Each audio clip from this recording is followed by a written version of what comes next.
How does a city survive for over 1,000 years and then fall in less than 2 months? That was Constantinople in 1453. For centuries, people believed this city was almost impossible to conquer.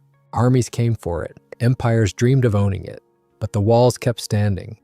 Then a 21-year-old ruler arrived with something the city had never truly faced before. Not just an army, not just ambition, a plan to take the city that no one could take. And when Constantinople finally fell, it was not just another city being conquered, it was the last breath of the Roman Empire.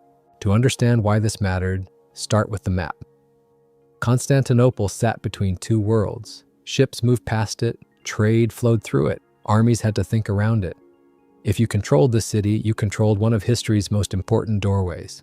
That made Constantinople rich, it made it powerful, and it made it dangerous to everyone around it. But the city had one advantage that made it different. Walls, not just a wall around a city, a wall system so strong that, for centuries, it made Constantinople feel untouchable.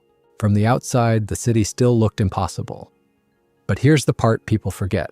A wall can hide what is happening behind it. By the 1400s, the empire had lost most of its land. It had lost its wealth. It had lost much of its population. Constantinople still had the walls of a giant, but inside it was exhausted. And outside those walls, a new empire was waiting. The ruler outside the city was Mehmed II. He was young, but he was not reckless. He knew exactly what had happened before him. Other rulers had tried to take Constantinople, and the walls had beaten them. But Mehmed understood something important. If he attacked the city the old way, he would probably fail the old way. So he prepared differently. He built forts to control the water. He gathered soldiers, supplies, ships, engineers, and time. And then he brought the thing that changed everything.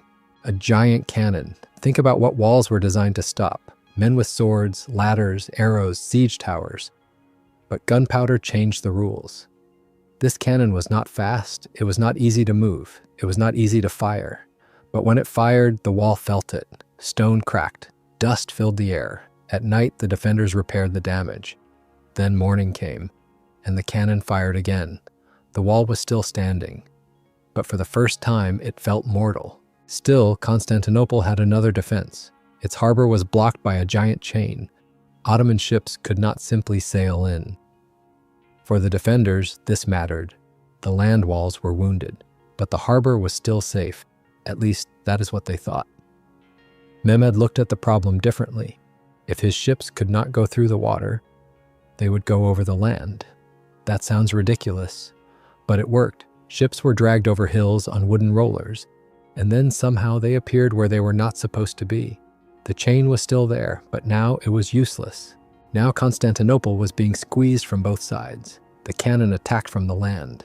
The ships threatened the harbor. Day after day, the pressure grew.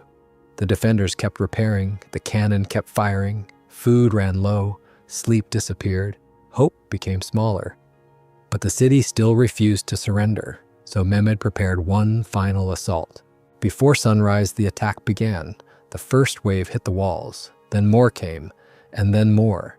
The defenders were exhausted, the walls were broken, and this time, Constantinople could not hold.